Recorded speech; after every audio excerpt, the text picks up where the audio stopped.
उपासक ये बात ध्यान रख ले कि ये जो कृपा हुई है ये सर्वोपरि कृपा हुई है। तुम्हें अपने मार्ग से इधर उधर ताकने की जरूरत नहीं है। इस मार्ग में कृपा प्रधान है। हम अनाधिकारियों पर पहले ही कृपा हुई है। हमारे कोई सद्गुण, कोई निकुंज उपासना, कोई राधा प्रेम किंचित मात्र नहीं था, तब हम पे कृपा हुई है।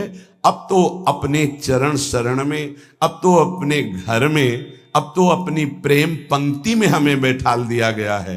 अब हमें चिंता नहीं करनी, अब हमें चिंतन करना है।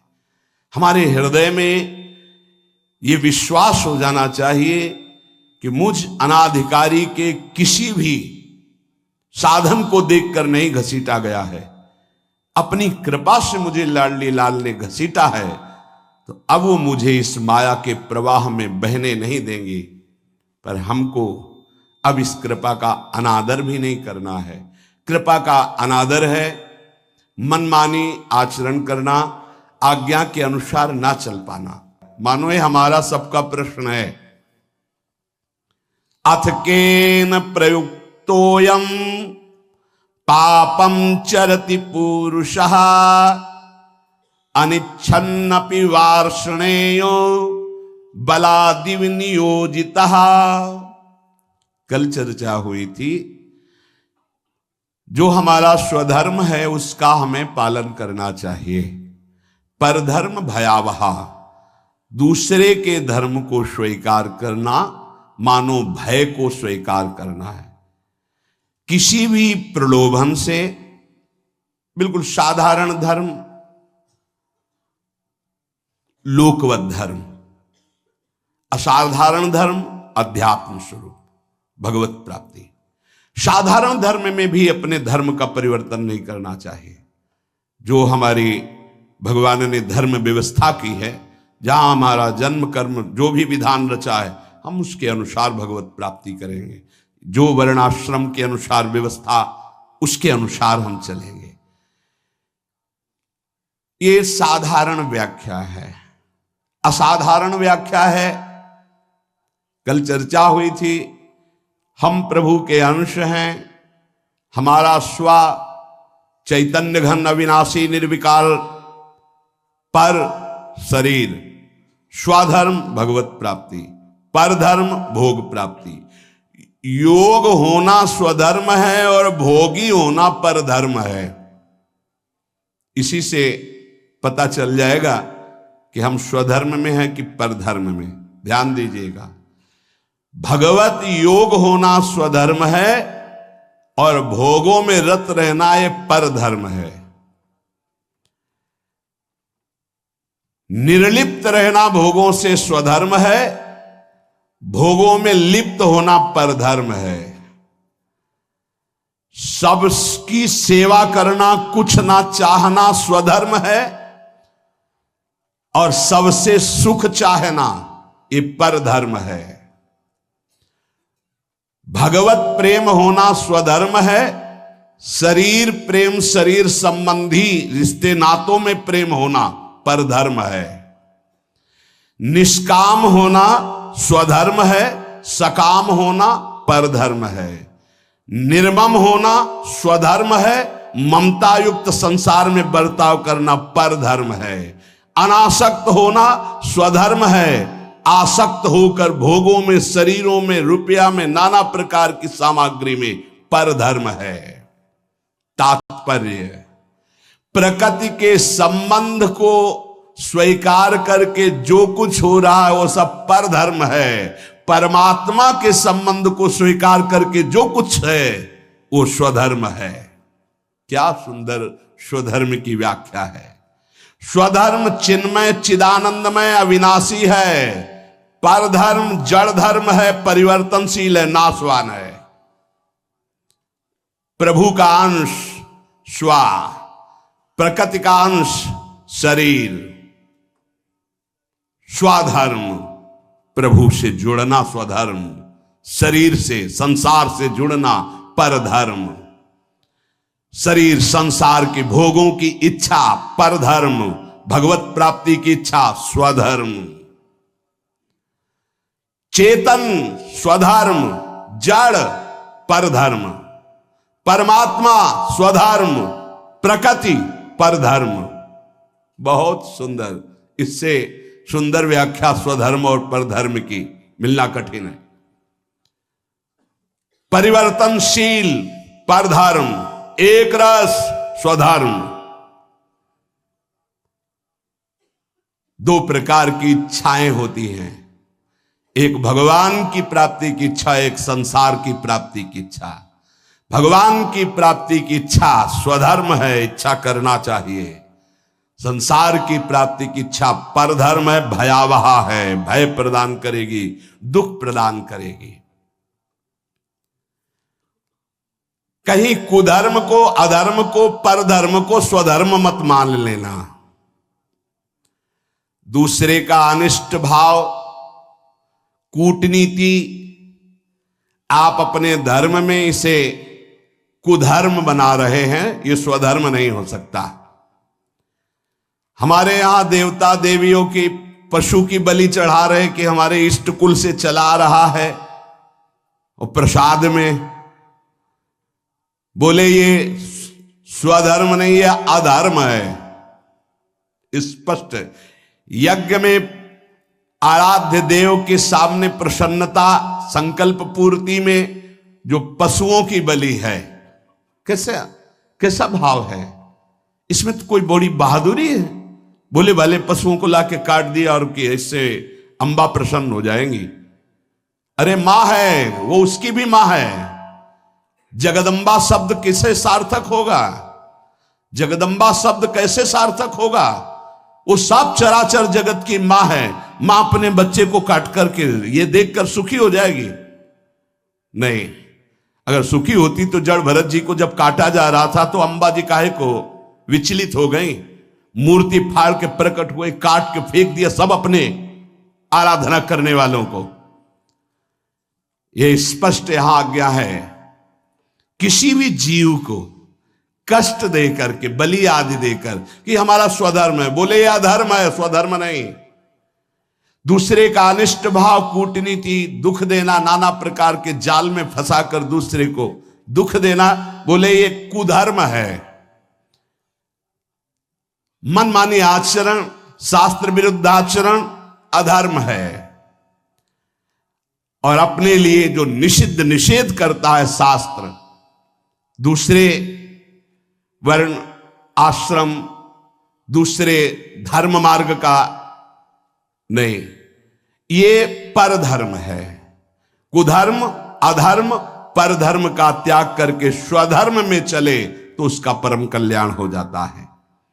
तो अर्जुन ने कहा, महाराज इच्छा नहीं है कि हम पाप करें, पर हमसे पाप हो जाता है। ये अर्जुन जी का प्रश्न नहीं, ये तो भगवान कृपा करके अर्जुन जी के हृदय से प्रश्न करवा रहे हमारे लिए।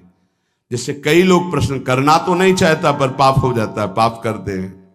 चाहते नहीं पर पुनः पता नहीं, ऐसा लगता है कि कोई हमारे ऊपर सवार हो गया और हमसे करवा लिया। अथ केन प्रयुक्तोयम पापम चरिति पुरुषः अनिच्छन्नपि वार्षणे बलादिव नियोजिता। हे वार्षणे, ना चाहता हुआ ये मनुष्य जबरदस्ती जैसे कोई पाप करा लेता है। ये कौन है जो पाप आचरण करा लेता है? बहुत समझने का विषय है। जो थोड़ा विचारवान पुरुष है, पाप से डरना चाहिए, ये बहुत कष्टप्रद होता है।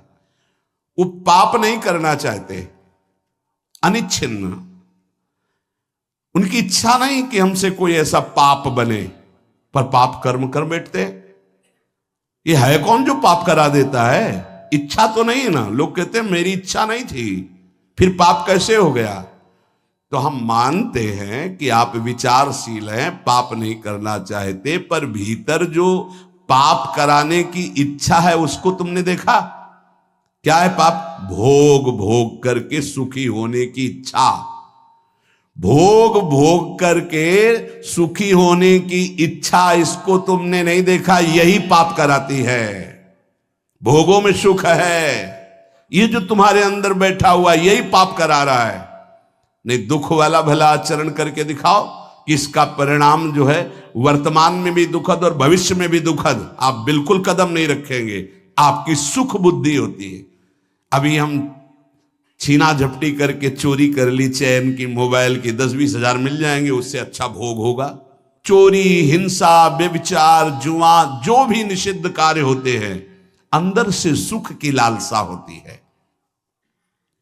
अनिच्छिन्न केवल उसका यह कहने का है कि वैसे मेरी पाप करने की तो इच्छा नहीं थी, लेकिन भोग सुख की इच्छा ही पाप का मूल है। बलाद्यु नियोजित। अर्जुन जी कह रहे हैं फिर ये बलात् मुझसे कौन पाप करवा लेता है? मेरी इच्छा तो पाप करने की नहीं। ये संसार में सुख है, भोगों में सुख है, अंदर जिसके ये बैठा है वो पाप किए बिना रह नहीं सकता।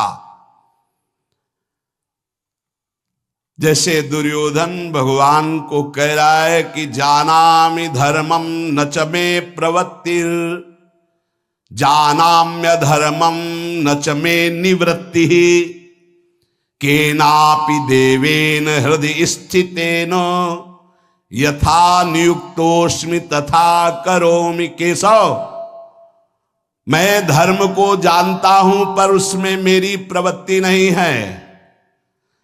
मैं अधर्म को भी जानता हूं पर उससे मेरी निवृत्ति नहीं है। ऐसा लगता है कोई देवता मेरे हृदय में बैठकर करवा रहा है, क्योंकि मैं धर्म जानता हूं।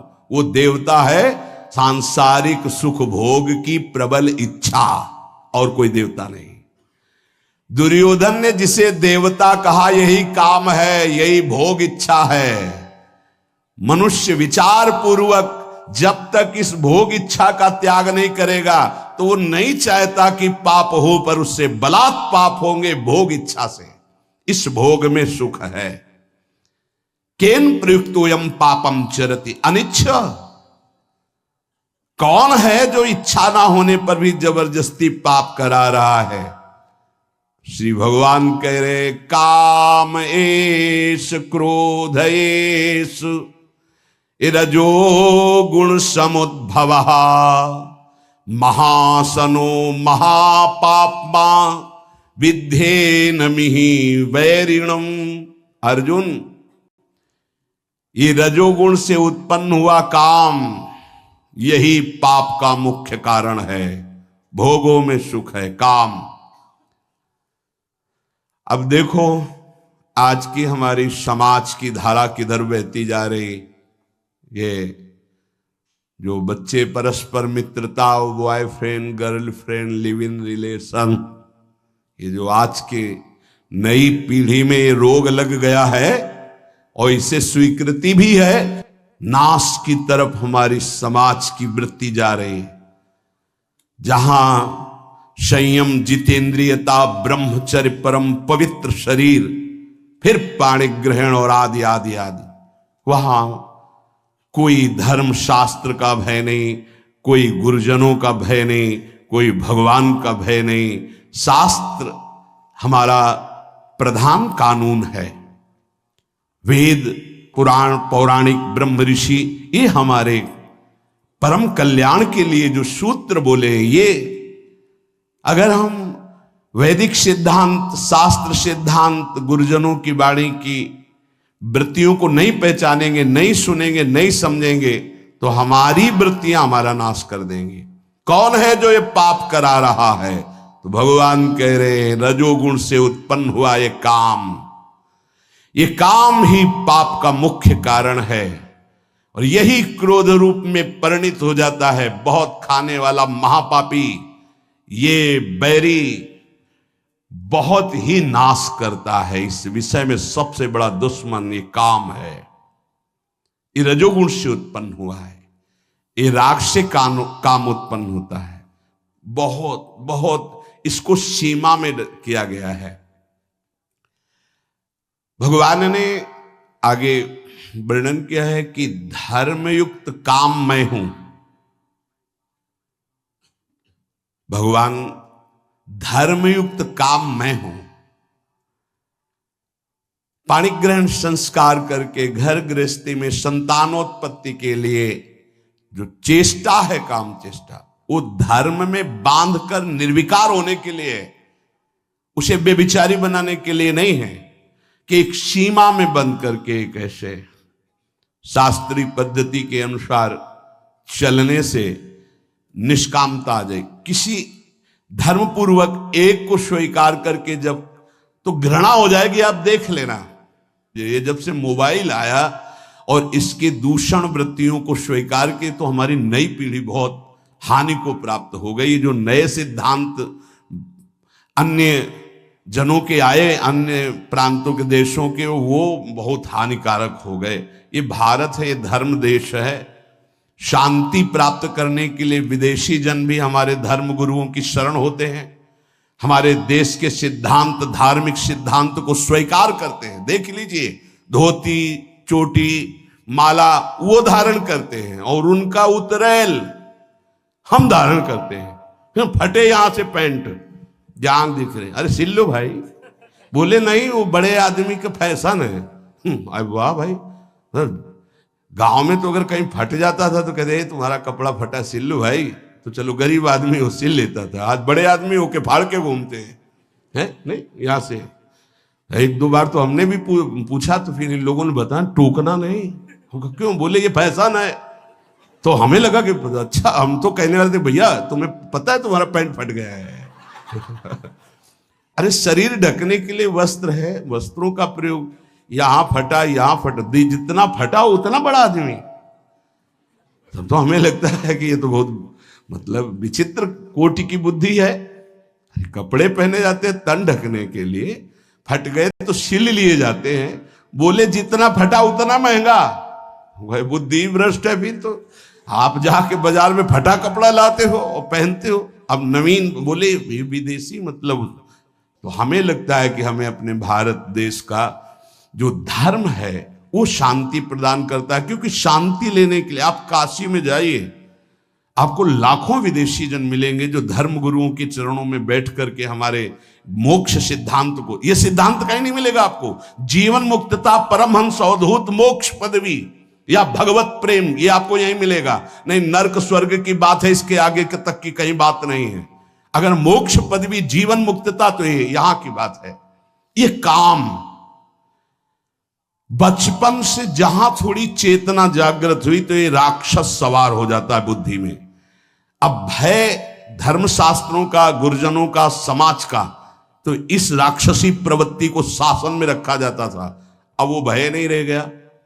हम कहते अगर मित्रता करो तो आजीवन निर्वाह कर ले जाओ। उस मित्रता को चलो भाई, भगवान जैसा युग धर्म के अनुसार तो कम से कम एक का जीवन स्वीकार किया तो आजीवन उसी को स्वीकार करे रहो।